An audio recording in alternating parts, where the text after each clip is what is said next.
shamwari yakapinda ndisingaziwi akandifufua nerudo akandisunga kwari moyo wangu wasungwa nefundo rorakasima Jesu ndiri wako ini uri wangu narini gawana shamari yosha shamari yakandifira handi upe nyubachete asi akazipira Zendi nazo handi zangu naka uchengetera moyo simba upenyuze seseke zake narini wana shamari akapiwa masimba ese kundichenge tamunzira ino enda kudenga omberi kupenyayo kuti endisimbize kandirinde ndiseweze pambe indozorora tawana shamari akapiwa masimba ese kundichenge tamunzira ino enda kudenga biri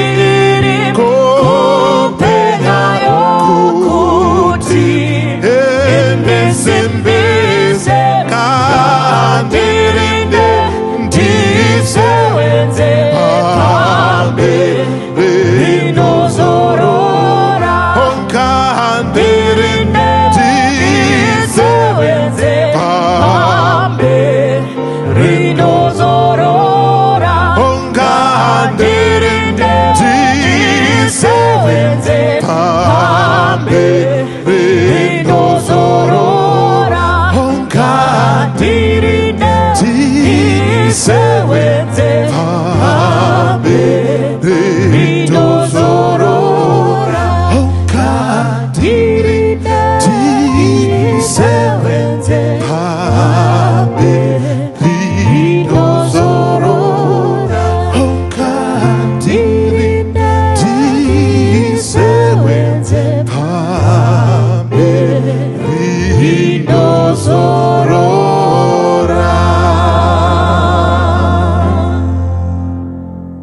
Kwaziso kwamuri mose vadiwa hama neshamwari tinokuchingamidzai nemufaro mukuru kwazvo mukati mechirongwa chedu The Journey of Life. Tinoda kuti mugadzikane kwese kwamuri. Tine hurukuro yakanaka zvikuru kwazvo inodzidzisa The Journey of Life. Tiri parwendoka mukati merwendo urwu tinosangana nema-experiences akasiyana-siyana. There are ups and downs and so on and so on. We need to learn how we can best manage kusvikira tasvika kwatinoenda. So toda kukuchingamidzai once again. My name is Watson Mbiriri. I'm a pastor. Uye zvakare I'm the anchor and host for this show, The Journey of Life. Toda kuti munditendere vadikani kuti mundibatsire kuchingamidza my sister here auya kuzotibatsira paconversation yanhasi. Vanessa, I want to welcome you kuchirongwa. Welcome ku Journey of Life. Thank you, sir. Toda kutenda zvikuru kwazvo. Mukati mezuva ranhasi tiri kutaura about living with albinism. Ndo nyaya yatiri kuda kutaura nezvayo, tichitsenga nekukurukura nekuona nekuonesana pamusoro pechirongwa penyaya iyoyi. So Vanessa, may you tell us a little bit more about yourself? Who is Vanessa? What do you do? And yeah, whatever you're comfortable sharing with us. Okay, greetings to you all. My name is Vanessa Munduru. I am 22 years old. I am doing honors degree in sociology at the University of Zimbabwe. Saka muri mayusa. Indaimbwa muyuba. I studied with the University of Zimbabwe 2000 and what? That was 2006 to 2008, doing 2 programs with them. So I was a Yuba at that time. So I have fond memories of those times at that great institution. So how are your studies going? My studies are good. I think I'm doing very well. You did very well. So for someone who has never heard what sociology is about, I mean, what is sociology about? What do you study? I mean, About sociology, yes. We are studying about the society in general. Okay. Yes. Kutiadi. Okay. Yes. We are studying about society and people living in the society in general. Yes. Okay. Saka ma dynamics, ma challenges, and so on that found in society. Yeah. Issues of equality, inequalities, and so on and so on. Yes. And okay, all those kind of things. Yes. Zinowanika society. Saka mne mchiti study susuvani. Yes. That's good. That's good. And so talking about coming to the subject here, albinism. May you share with us, Kuti, at what stage or what point in your life, I mean, okay, maybe before we go to that, what is albinism and how does it come about? Okay. Signs dzinoti idzo. Albinism is the rare group of genetic disorder that cause skin, hair, or eyes to have little or no color. Okay. When science says something has no color, what it simply means, munhu hana skin ya black. Okay. Yeah. Yes. Yeah. And I think what causes it again, science dzinotsanangura idzo dzichiti, it's a defect. Okay, it's a defect. Yes, in one or several genes that cause melanin. Okay. Yes.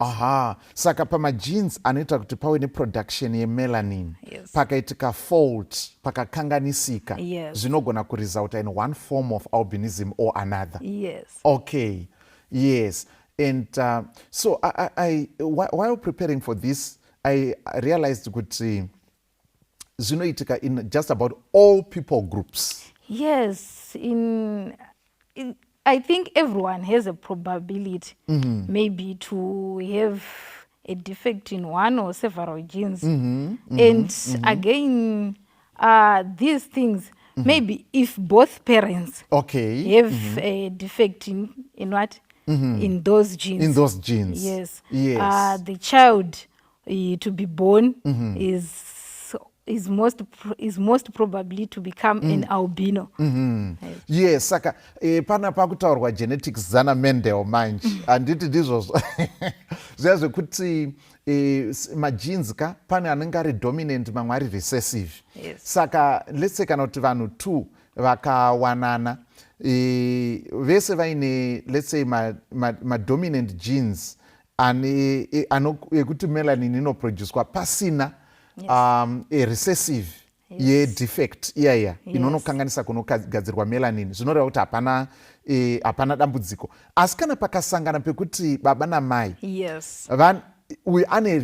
vanogona kunge ivo vaine madominant ekuti kala vanayo, asi vane recessive ine defect iyaya, ndo panozoita chance yekuti panokwanisa kuitika.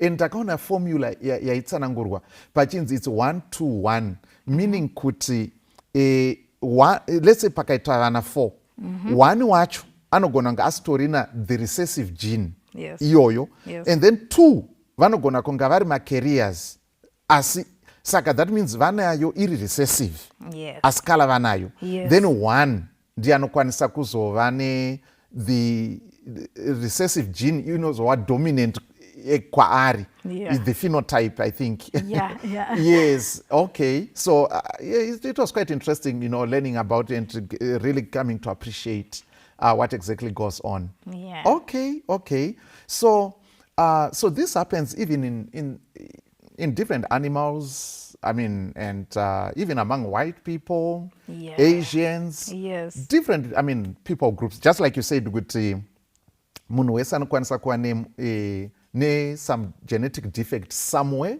Yes. somehow. Yes. But this happens to be the one affecta kunoproduce kwa melanin. Yes. Okay, saka melanin chi, once again, just help us there.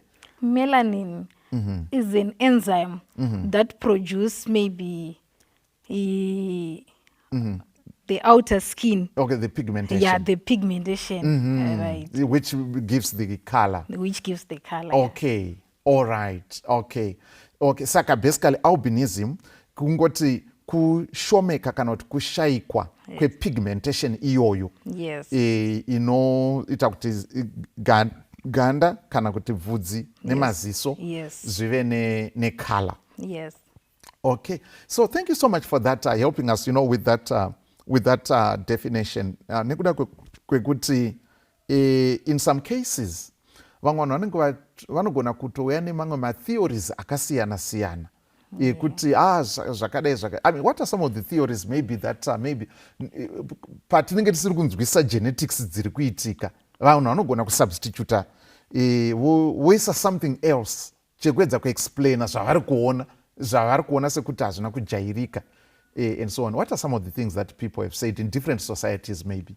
Yeah, in different societies, munhu akazvarwa ari albino, many people, they think which maybe the mother or the father or maybe both parents are bewitched. Okay, all right. Yes. It's a bewitchment. Yeah. Okay. Because afungidzira kuti zvinhu zvinogona kuita sei kuitika, especially inside our bodies. And also, yeah, this issue inonyanyopiwa mhosva, yeah, kuma female parents.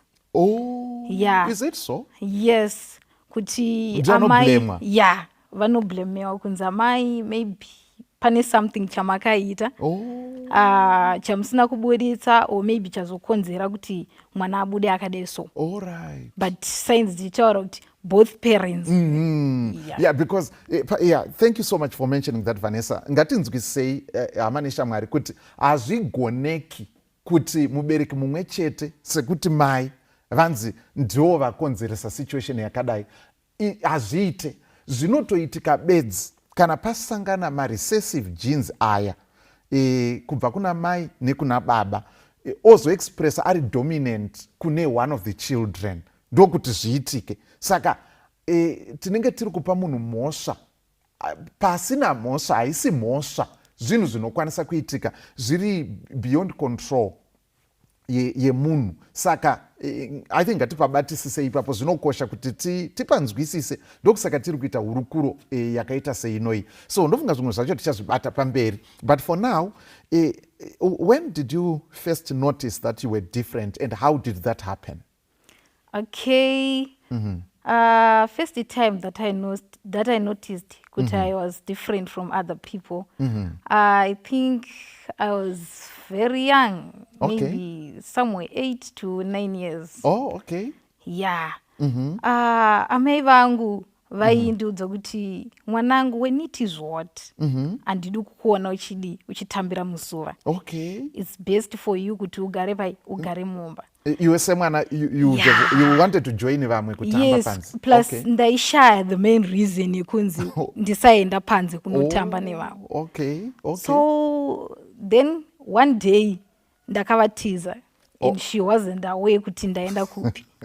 Okay. Then ndakaswera nchitamba magames ese andaida, nchimhanya muzuva and so forth. Okay. Sometimes nditombobvisa heti yangu saneti ndoisa paside, totanga kumhanya muzuva ndisina kunyatso kuti mutambe zvine mutsindo. Yes. Okay. But now tadzoka kumba manheru ndarara, ndakatanga kunzwa pain.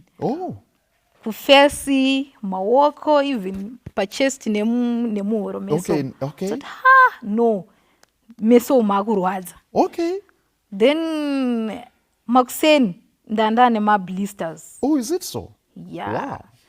Then looking at my friend, anga aitongori right. Okay. Wamaitamba naye. Yeah, tichimhanya tese muzuva. And anga asina any problem. Okay. Then mama wangu ndopo akandiudza kuti wakatambira muzuva, ndakakuudza kuti usaita sei usatambira muzuva. Angati aiwa ndenguvawo nemafriends angu zvikanzi look ivo vakanaka and iwewe wane ma-blisters everywhere.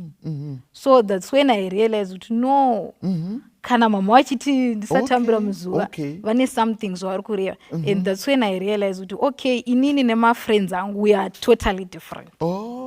Okay. Because you akatambira muzuva, nothing can happen to them. Dambudziko. But to you, your body will respond. Right. Kana ita overexposure to the sun. Okay, all right. Oh, so that's when you realized. Yes. Okay.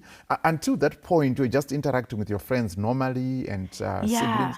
Do you have siblings or brothers and sisters? Yes, I have my brother. Oh, a brother. Yes. Okay. Another condition here, albinism. Okay. Okay. All right. So, so from that point, I suppose you became more careful in listening. Goodness, I told one mama. Yes. Okay. All right. Okay. So now coming to the issue of my challenges, what are some of the challenges? They could be physical, they could be personal, they could be social. What are some of the challenges dzinosanganikwa nadzo nemunhu because of having the condition ye-albinism? Okay. Tanga pama-social challenges. Okay. Vanhu vane albinism vanosangana nema-social challenges, especially discrimination. Okay. And isolation. Yeah, kunyanya, let me say mockery. Oh. Yeah. Mockery? Yes. I still remember. Okay. Most of the time pandinofamba ma-streets or wherever, vana vadiki vakandiona vanotanga musope wati chichi, like vanenge vachimhanya vachikutera, trying to understand kuti munhu here hasi akaita sei, why is she different from us all? Okay. Yeah. So vamwe vacho vane vasingazokwanisi kunyatsozvibudisa zvakanaka-naka, so inozoita like it's mockery. Okay. All right. All right. That unwanted attention. Yeah. Okay. Is it just kuvana vadiki kana kuti even kuvakuru somehow? Maybe isolation. You mentioned the word isolation. Yeah, vanhu vakuru sometimes havazokwanisiwo kuita ngevana vadiki zvokuteerera and stuff, but vanhu vakuru, most of them maybe like the same age nenini, vanenge vachifila kuti no, handifaniri kuti nditambe naye or handifaniri kuti ndioneke ndichifamba naye. Vanhu vanozoti kudii because she is different ka. Okay. Yeah. So, and yet it's not a contagious, you know. Yeah. It's a condition yekuti inonzi munhu abva abatira because atamba na Vanessa. Okay. All right. So that ndopanoitika like that isolationism or isolation. Okay. What are the challenges? Then other challenges like my personal challenges. Kune issue ye low eyesight. Okay. Kana ndichida kuona something, kana kuti munhu akandinongedzera kuti enda unonditorera something chechiri kure uko. Okay. Ndinotombotambudzika. Iwe pane something cheredi chacho handisi kuchiona. Okay. Saka I think it's a personal challenge yekuti. Yes. Yeah, kana zvinhu zviri kure handinyanyisoita sei kuzviona, but kana ndasvika padhuze aiwa no, ndinokwanisa kunyatsozviona ndotora chacho chandichinzitora ichocho. Okay. You really have to be very close. Yes. Okay. Saka zvakaita sekuchikoro kuverenga computers and so on. It's not a problem? Yeah, because ndinoitora computer yangu then ndonyatsoiisa padhuze neni so ndokwanisa kuiona. Okay. I see. Okay, so because of that I think it's nekuda kwe lack of that pigmentation also in the iris. Yes. I think that's what contributes to that challenge, eyesight. Yes. Saka, this is one of the usual challenges that come with albinism. Saka, I actually learned while preparing for this that most people who live with albinism are actually considered legally blind. Yeah, a bit. All right. Because I think almost 90%. Yeah, vane albinism, I think vane eyesight problem. Okay, challenge your eyesight. Yes. All right. Yes, yes. Okay. And that's right. And also this melanin, its presence helps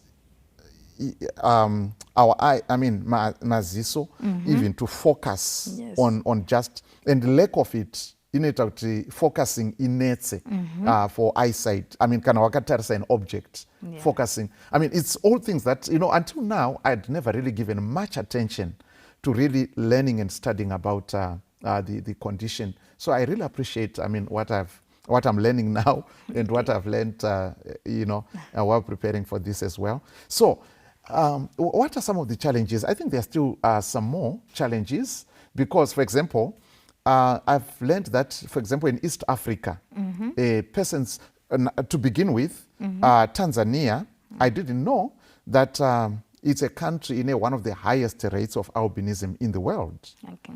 One of the highest. For example, if we were to compare with the United States, they say in the United States it's about 1 in 20,000. One person in 20,000 ndianenga ine albinism.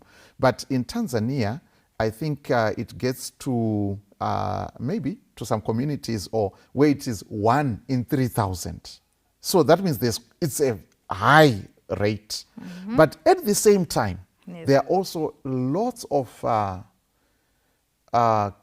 crimes that are committed against people living with albinism and against humanity, really. Like my amputations, because my body parts, they are sold to traditional healers.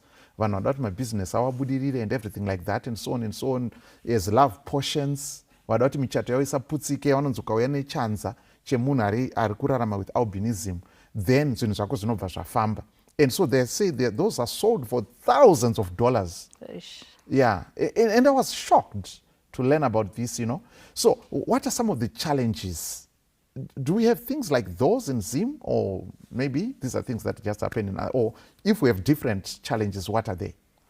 Here in Zimbabwe, I think, some cases are able, but they are a bit few. Okay. Because I think my challenges are muno muZimbabwe ekuti tinokwanisa kusangana nawo ndekuti maparents edu if they don't accept kuti vazvara mwana nealbinism vanokwanisa kumuhaidha mumba, kumugarisa mumba, like so that habude panze, nohwana nomuona and so forth. Zvokuti mwana anogona kutokura kana pasina atomuona, in fact. Okay, saka akavigwa mumba. Okay. Yeah. Why would they be doing that? I think kunyara kutya kuti vanozonzi vakaita something that ishanda nchimbomenshena before kuti vanenge vanoblemewa kunzi makaita something. Pane zvamakaita. Yes. Zvaita kuti pazoita situation. Okay. Saka vamwewo, in fact, but not these days kunyanya, vanga vari vekudhara mbichana. Kana vakawana chance vaitokwanisa kana kumuuraya so that hafi akaita sei akazikanwa kuti vakamboita mwana ane albinism. Oh, wow. Okay.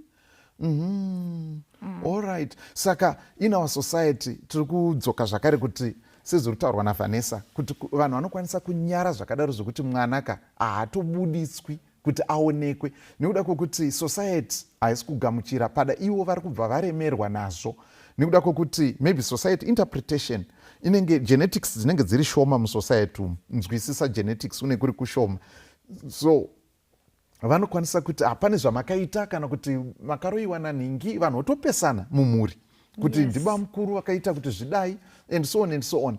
Tiri kuti imi vanhuwe, this is just a genetic situation inenge yaitika. Mukatarisa chaiko muchaona kuti mawhale chaiwo ari munyanza muIndian Ocean anowanikwa mamwe aine albinism. Majirafu chaiwo musango muHwange National Park anokwanisa kuwanika shumba chaidzo dziriko dzine albinism. Dzese idzi pane zvadzakaitawo futi. You see, so we need to understand kuti it's a condition inokwanisa kuwanika panodiwa pigmentation iyoyi within the animal kingdom and us being part of that. Panodiwa this pigmentation, pakaitika that defect ndo panogona kuitika dambudziko rakadai. So that's one of the challenges. I mean, so ngatisaite kuti paitika situation yakadai tounza zvinhu zvisipo or zvisiri related nesituation iyoyi. Okay, tinotenda zvikuru. So you talked about the difficulties in making friends and so on. Yes. It's something that's difficult. All right, yes. And would you want to expand on that?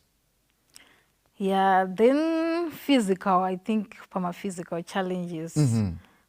Physical challenges pane issue yokuti kana munhu akasapfekawo ma-protective clothes anokwanisa kutsva nezuva. And what kind of protective clothing is necessary? Yeah, sunnies. Like I think this one ine vamwe vanoti veranda rakakura. Okay. Yeah, so that inokwanisa kuita sei kucover from the face and the neck, right? Then issue yembe dzine maoko marefu. Oh, okay. Yes, my long sleeves. My long sleeves, it's necessary. Yes. Okay. I think those ones ita kuti munhu akwanise kuita sei kugara skin yake yakachengetedzeka zvakanaka. Okay. Yes.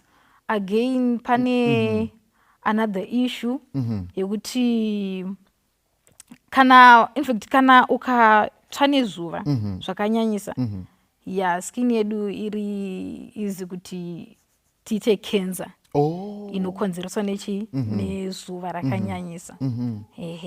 Saka that one kana wakasapfeka hembe dzinonyatsokukavha zvakanaka unotangawo pane yana chimbotaura yema-blisters. Okay. Ukapfuurawo level yema-blisters wakuenda kulevel ye-skin cancer. Oh, okay. Yes. Okay. So I think pama-physical challenges ndo ma-challenges tinokwanisa kusangana nawo. Okay. So I once met with someone while I was driving muno Harare, and it is some intersection, road intersection. Sakanga ine paper ranga naro, and they were soliciting anga chichaga zvake mari for sunscreen and so on. Talk to me, how important is sunscreen? Yeah, sunscreen. What is it and how important is it? Because not everyone may have an idea what it is all about.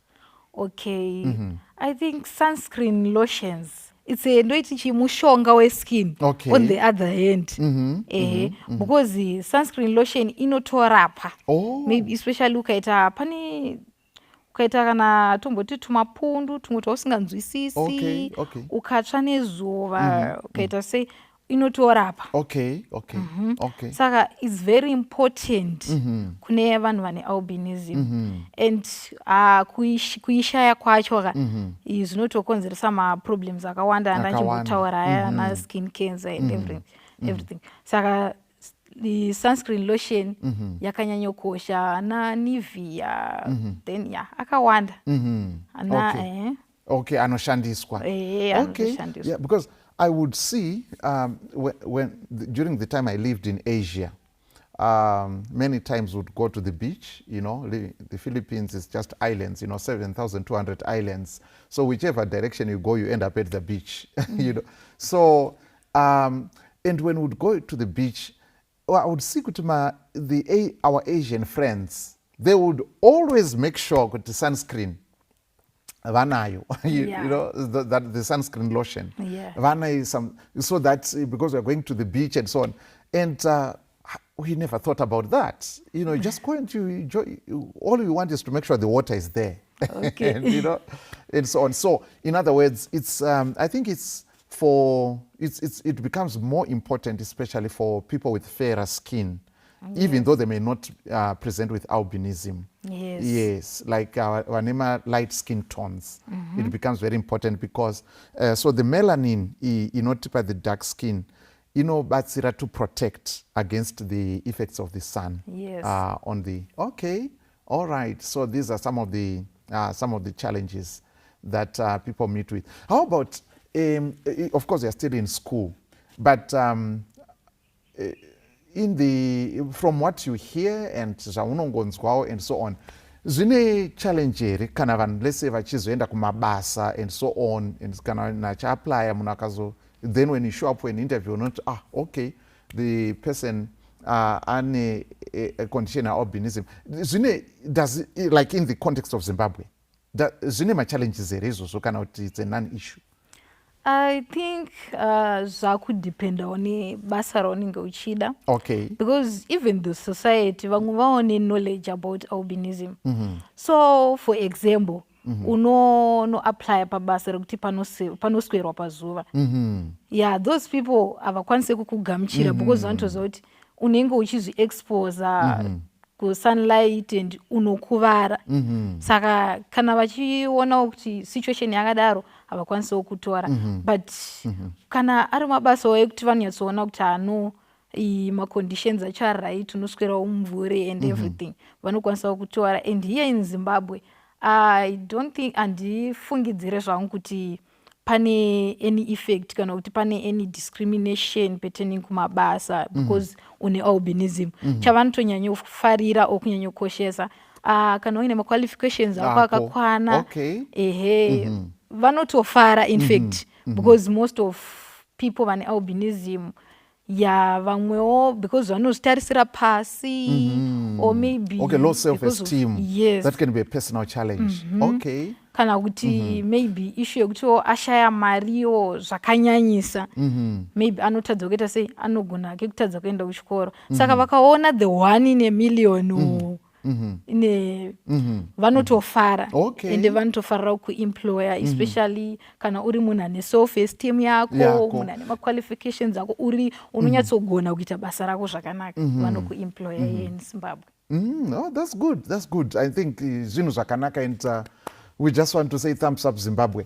Let's keep it up, let's keep it going like that. Pasina rusarura ndo yainzi yakapanguva yerudhizha Calabar, yekuti iwewe kana uchitaridzika zvakadai aufambe papavement, iwewe kuunopfeka wachisei, iwe uri munhu mutema and things like that and so on and so on. So izvozvo nekuda kwekuti munhu haizi pigmentation, munhu nekuti akaitwa mumufananidzo waMwari, in spite of our different skin tones across the world, dignity yedu haibve papigmentation, inobva pakuti takaitwa mumufananidzo waMwari.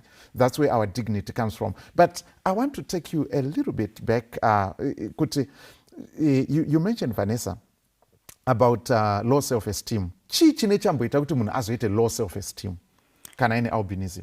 Okay, chinonyanyoita kuti munhu aite low self-esteem ndozvandachimbotaura zvezvekuti munhu unenge uchifamba and especially makids mumastreets vana vachikumoka musope and everything.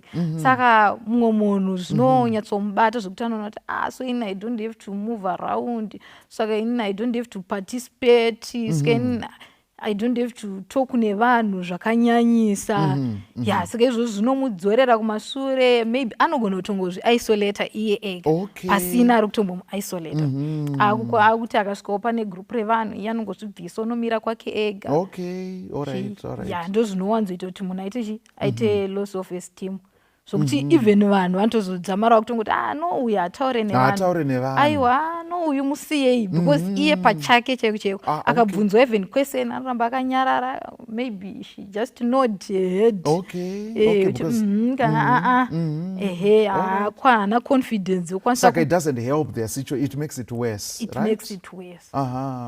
Okay, so the best would be to really know that kana vanhu vari kuita whatever vaine problem yekusanzwisisa ndo vane problem. So in other words, I should not own their problem. Kuti ndochiitora inini manje ndaakuiti problem yani ndindaidengezera, ndaakuchifamba nayo, iyo ngesiri problem yani yangu. Okay, yes. I want to ask a question maybe that I have. Are there people that you have ever looked up to who have achieved so much, maybe, and these are persons you would not, wow, this is a person who has lived with albinism and so on, and that are like role models or inspirational to you? Yes, nowadays I think there are many. Oh, there are many. Yes, there are many. Like, vamwe vanotosapota vanhu vane albinism. Oh, okay. And vamwe vanotoita kana ari ma-awareness ekuda kuvashowa kuti no guys, inini I'm like you, and look at me now. Yes, yes. Saka imimi mufanira kuita sei, mufanira kuitawo ngenini. Yeah, saka ma-role models angu I think akati one day. Oh, okay. Yeah, I watched a documentary one time, and it was on a medical doctor from the UK. He's born in the white population, but he lives with albinism. So he was really touched in East Africa.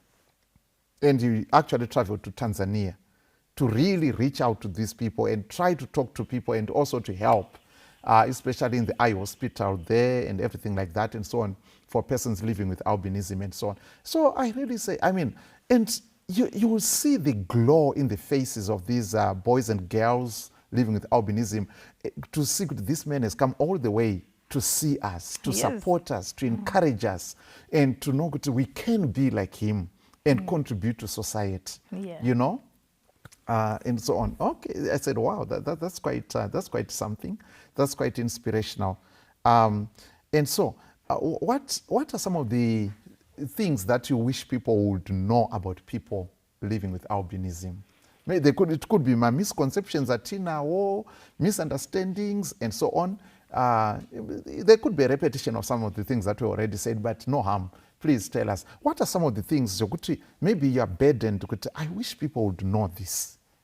Okay. Yes. I wish kuti vanhu vazive kuti living with albinism, I don't think kuti zvingava neproblem nema-social issues ekuti maybe ndive nema-friends or maybe education yangu or everything. Yeah. Again, kuti munhu ane albinism is just a person like other people. Hapana difference. Nyaya ingoripo ndeye outer skin. Chete kuti although signs dzinoti hayo haina color. Okay. Yeah.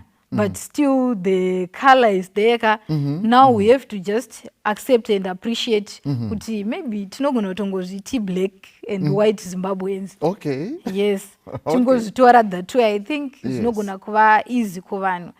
And again, population yevanhu vane albinism here in Zimbabwe inenge iri kuto increase. Oh, is it so? Yeah, iri kuto increase. Okay. And ichibva from those black parents. Okay. Vacho vanenge vai. Okay. Saka iri kuto increase. So now nyaya yangu wapo ndeyekuti we have to accept. Totongo move on and tijaire kuti no, this person anofana ku maybe anofanira hake kurarama mukati medu, but maybe achizviprotecta maybe kusunlight or else. Yeah, then again ma-parents maybe vane vana or vasina vana vane albinism. I think kutongodzidzisa vana vedu, ndambotaura nyaya yema-streets just kungovadzidzisa kuti no, you know mwanangu, ukaona munhu akadai so munhu anditi tambaiwo naye, especially kana vari ve-same age, tambaiwo naye chichi, muchitongovadzidzisa. I think tikakura takadaro to the next generation zvinenge zvatova right, not kuti panenge pachiri kana ka-isolation katembotaura kana kachi munhu wese anenge akutongoziva kuti no, this person ariko, vanhu vakadai so variko, and vanenge vari everywhere. Because hapana mwana paachafamba achiti akasangana nemunhu apa oshamisika, osangana naye futi the next week oshamisika, no, zvinhu zvatongovapo and vanhu vacho vawanda. Saka I think nyaya knowledge inofanira kutongoti vana vange vaine knowledge about it, vanodzidziswa Yes. nemaparents avo kubva vachiri vadiki kusvika vachita sei kusvika vachikura munhu anotongozokura zvaanoma haachashamisiki and so on zvokuti akutopotsa muromo kana ari kudya akatarisa Yeah. saka Vanessa is making it clear kuti ngatizvinzwisise kuti icondition inowanika pakati pedu, haisi kubva kurussia kana kuhonolulu. Icondition inongowanika pakati pedu uye inowanika pasi rese tenderere. Nekuda kwokuti iwewe unogona kutoramba muroora kuti hanzi azvara mwana nealbinism. Zvinogona kunge majinzi acho akatobva nekwauri iwewe you see, asi anga ari recessive achibva azonoita dominant pakazukuru aka. Saka zvinhu zvokuti munhu haukwanise kuzviziva unless and until maybe waenda for genetic counseling, just like wana sickle cell anemia. Haugoni kuzviziva until paitwa genetic counseling, ndo inokwanisa kuti okay, pagene iri pane riri akamira akadai and so on. Otherwise hazvigoni kungozikanwa nekungotarisa munhu kana kuti kudii. So and haisi mhosva, ndo zvatiri kutaura kuti haisi mhosva. Hazvisiri zvokunzi hanzi pane makuna paita zvisati zvamboonekwa mudunhu rino and so on and so on. Zvagara zvichiitika. Tataura kuti chero neshumba chaidzo dzinosangana futi nesituation iyoyi kana pakaitika that genetic disorder or fault pamagenes ari responsible neproduction yemelanin. So tataura, there are so many challenges that we've highlighted. So what support structures or systems are there for persons living with albinism? I see your skin is looking fantastic and so on, which shows that there are things you're doing right, and probably there are support systems also to help with that. Yeah, my support systems anenge akati wandei here in Zimbabwe, especially my provinces. I think each and every province inenge ine maybe an organization or what. These are like NGOs? Yeah. Okay. Vanenge vachiita take care, especially kutonyanyisa paku maybe skin examination jeche. Tongoti okay, kana wakatongowana time yekuvhizitira doctor ndangoya just kuti mumbonditarisawo chichi vanotokwanisa kutokutarisa for free, and after that vanotokupa lotion just for free. Ukaita maybe kana tumwewo tumhopo. I still remember ndichiri kuhigh school pana doc vaitombouya vachito treata mhopo idzodzo vachidzibvisa and so on just for free, vachiuya zvekare nemasunhets, malip balms. And were there other kids with the condition as well? Yes. Paschool pandakadzidza, I think yanga iri a disability school. Is it so? Tatakawanda. Vanga vaine albinism. Yes. Is it so? Yeah. Tatakawanda. Saka vaitouya nema sunscreen lotions, lip balms, mahets. Saka then again pane issue yema scholarships. Scholarships are there, especially for people with disabilities. Zvichingo involve vane albinism. Is it so? Saka there is a greater chance yekuti munhu anotokwanisa kudzidza otopedza otoita zvaanoda aine albinism. All right. Saka in some sense it can also present with some advantages. Or some benefits. If you realize them. If you realize them. Yes. Because the benefits, the opportunities might be staring at you, but you can't see them. Yes. Okay. Yes. Yeah. So, okay. All right.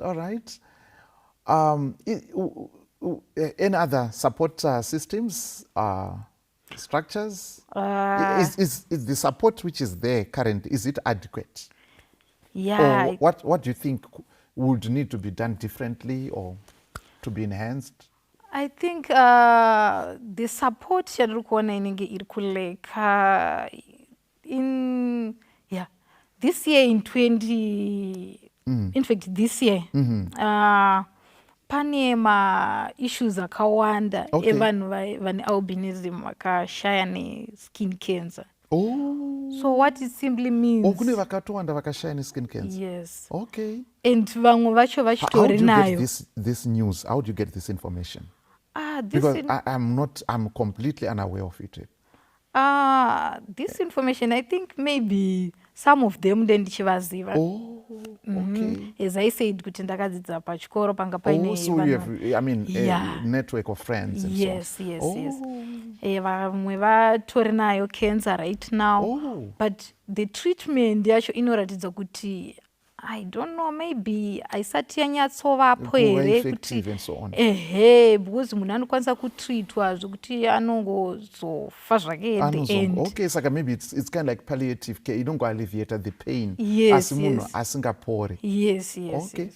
Yeah, because I was shocked, when I read that about 90, up to about 90% of persons living with albinism in Africa may die before the age of 40. I said, what? This is shocking. Yeah. Yeah, this is this is disturbing. So that's why I'm wondering, do we have enough support? Are there enough mechanisms to really support? Because someone could live a long life. But I think what it's telling me, there's a good pane maybe either atina knowledge kana kuti maybe support iri kushota. I think issue iri kuitika sometimes maybe zvekutanga ndezvokuti vanhu vacho vane albinism maybe the area yaanenge ari inenge ichitawo kuti atadze kunyatsoreacha those support systems. Okay. Yeah, like especially vanogara kumarural areas. Alright. And the conditions there. Yeah. And vanenge vachistrive Yeah, supporta their own families and stuff. Yeah, and the majority of us as Africans, we live in the rural areas. Yes, Yeah, yes, yeah. yes. So ifenda kuti tinotora like tumwe tuma skin issues like zviri minor like ndinogona kuita karonda panapa ndoti no kanopora ndoita kamwe apa ndoti kanopora anodzamara achiwanda the moment yaunozoenda kuna doctor zvinenge zvava worse and sometimes doctor anotozokwanisawo kutadzoita sei kuzvitreata. That's why ndiri kuencourage vanhu vane albinism kuti maybe for anything chaunenge waona paskin yako chausinganzwisisi, it's better to visit the doctor. Okay. Yeah, because they say prevention is an ounce of prevention is worth a ton of cure. Prevention is better than cure. Hazvidi kuti timirire tizoti later tozoona kuti it might be too late. So, and I think vari kutaurwa ndisu tese tine hama muzukuru tine shamwari ariko kumusha uku living with albinism. Are we doing our part in helping them? Because vanoda special support. Kana vakangowana that support and that care, they can live their life and do their thing. Asi kana pasina vane risk yekuti irori zuva ratinenge tichitomhanyira tichiti zuva rabuda rinogona kuva dangerous kwaari kana pasina that protection. So it's something that is important kuti tifunge nezvazvo, zvinokosha kuti tifunge nezvazvo and so on. So Vanessa, what would be your okay, maybe before I go to the final question, what comes to your mind maybe nekuda kwekuti nyaya yekubleachaka inenge yapinda mufashion? I was surprised. I was laughing the other day my friends mafilipina ndo the lady Filipinos. Okay. Or mafilipino are the men, Filipinas are the women. So ndichita saka imimi you're Asians, you're already light skinned and you're bleaching also.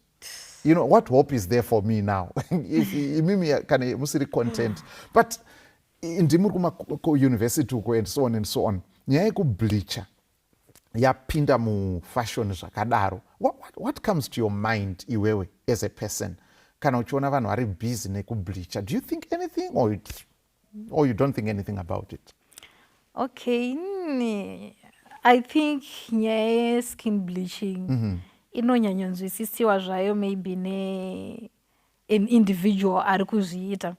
But I think most of the people vano bleacha maybe kuti kucover some sports, maybe anenge aine kasport kanenge achingada kuti kaonekwa apa, maybe kana iri skin yangu maybe kane kakaita red here, then yada kupa cover, then so that skin yake inobva yaita white kwese, right. Then another thing, kune issue yekuti maZimbabweans ndinogona kuda kuti maybe ndite kana like maPhilippines like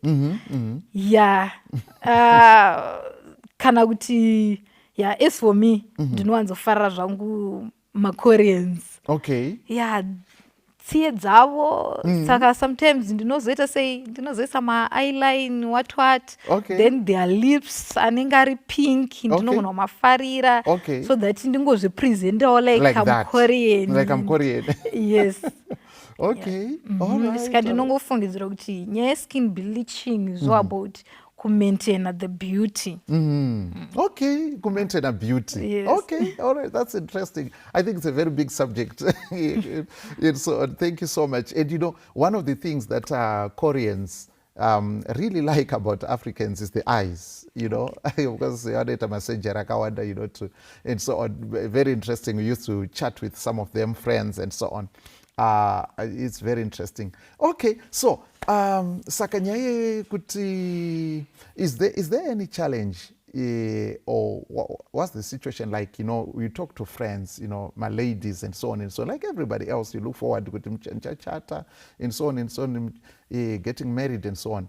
But do you face any challenge in that area? Yekuti vakomana, is it easy for them to approach, or is it easy for you to accept kuti vaapproacha and so on? I'm not saying you're looking for, and rungotara in general kuti Okay. Yes. When it comes to maybe my relationships, zvavakwe zvinoenderanawo nemunhu, because some people maybe musikana nemukomana vanogona kunzwisisana, but my parents kana akutaurira kuti no ndomurooro udo tiunzira vobva vaita sei, vobva varambota no.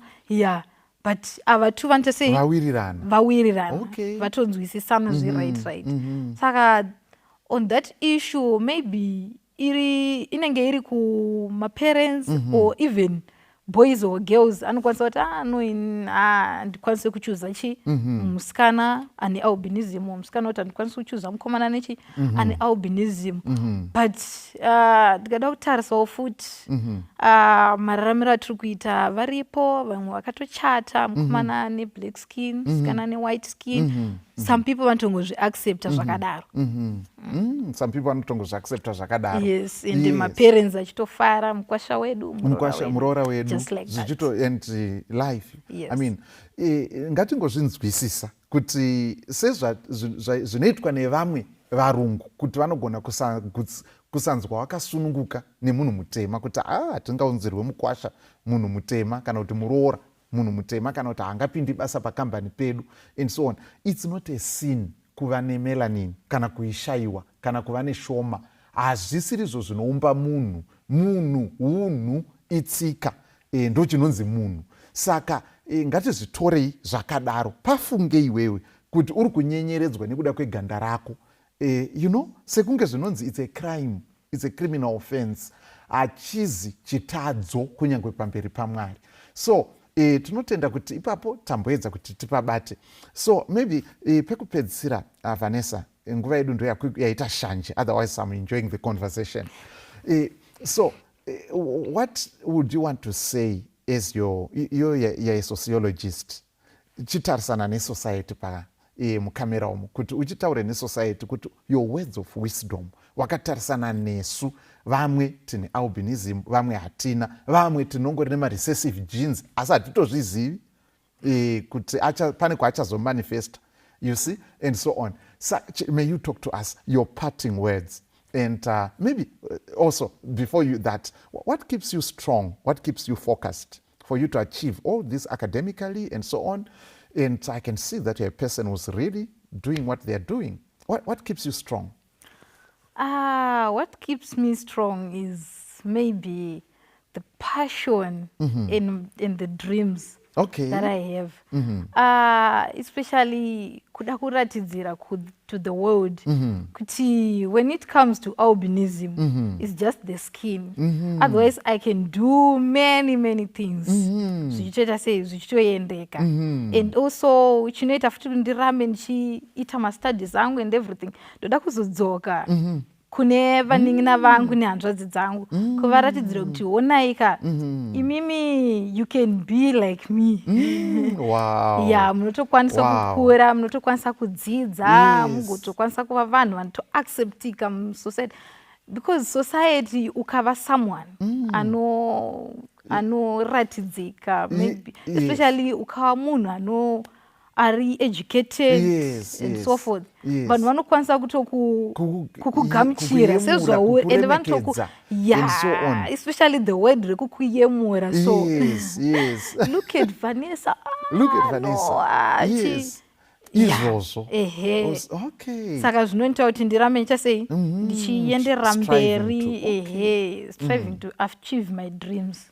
Wonderful. And how I pray that God will keep on blessing you at every step of the way until that is realized to be an inspiration and a model to others. Okay, so your final words to us as society tateerera manje. Okay, my final words ku society ndichatanga nevane albinism. Kuva nealbinism hapana chakamboshata, chinhu chakanaka singamboiti, and chinokuita kuti especially kuva different, so you are easily recognized. Ukapfuura vanhu unodraw attention yevanhu, so uchipfuura vanhu toona kuti pana someone wapfuura. Saka ishingo iripo ndekuti tinofanira kuti tive ne-self-esteem.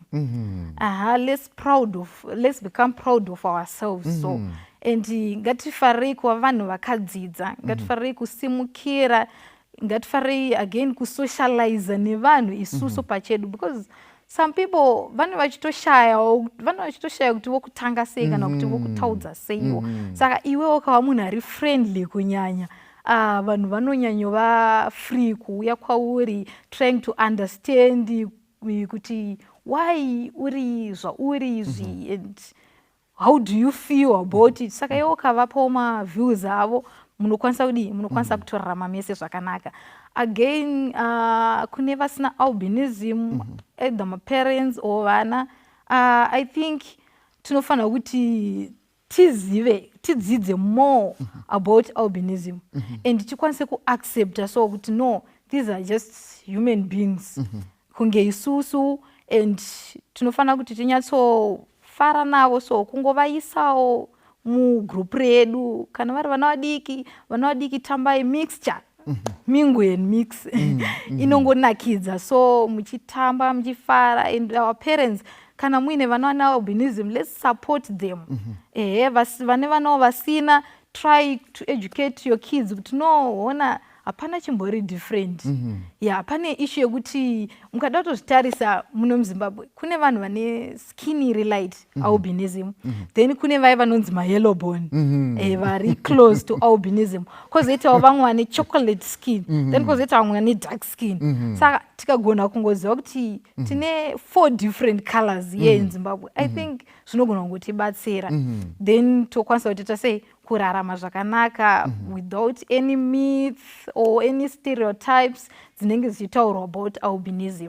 Thank you so much. Tinotenda zvikuru kwazvo, mashoko anokosha zvikuru. These are words of wisdom from our sister Vanessa.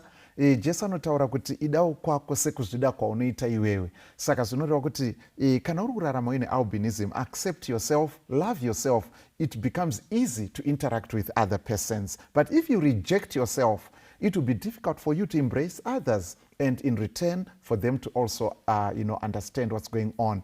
Saka toda kutenda zvikuru. Thank you so much, Vanessa, for taking your time, sharing with us all these insights and wisdom. I believe we have learned so much, and I just pray that the Lord will bless you in all that you're doing. Would you mind praying for us as we close? Okay, thank you. Let us pray. Mwari ari kumusoro kudenga, da kutendai nenguva dzino. baba wangu da kutendai kunyange nelesson rakanaka ratawana ratadzidza. Ndinonamatira mhuri yeZimbabwe kuti tikwanise Jehovha kunzwisisana, nekuti imimi ndimi makatisika mukatiisa pano pasi ende makazviona zvakafanira, uyezve makasika munhu nemufananidzo wenyu, zvichireva kuti tese nemadifferences edu takafanana nemi. Nokutendai Mwari, chivai nesu pane zvese zvatinoita. Baba wangu mutitungamirire muzita nemuropa rambo Jesu Kristu nousingaperi. Amen. Amen.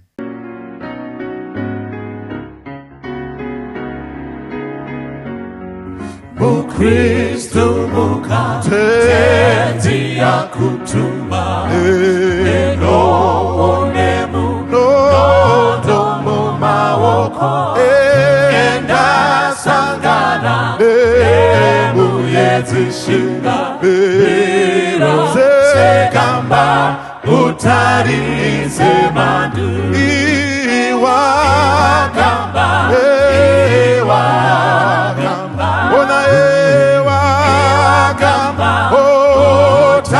semandu ona ewa kamba sekamba otare semandu kana mungozi chenjerangwarira osatokere hakuna chishangu wakadeweni wakunde sekamba otare semandu ona ewa kamba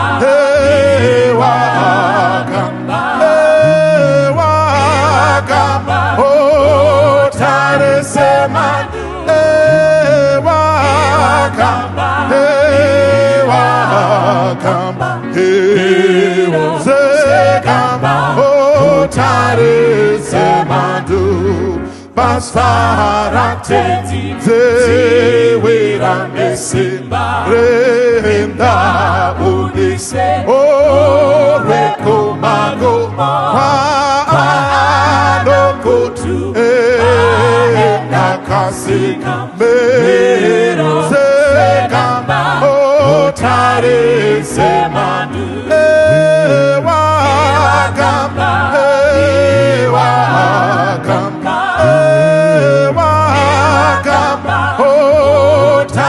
semandu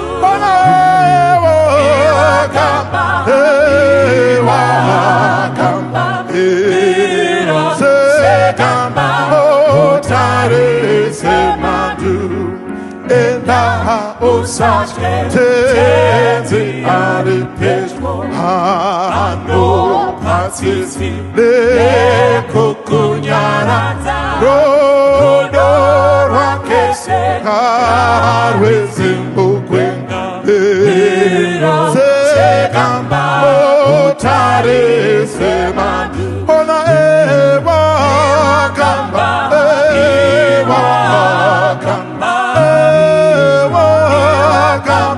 otare semandu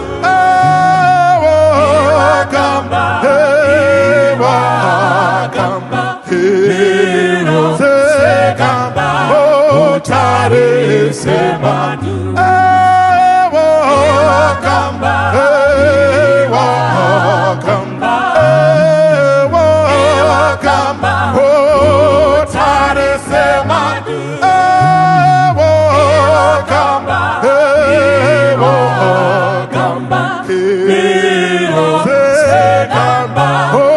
otare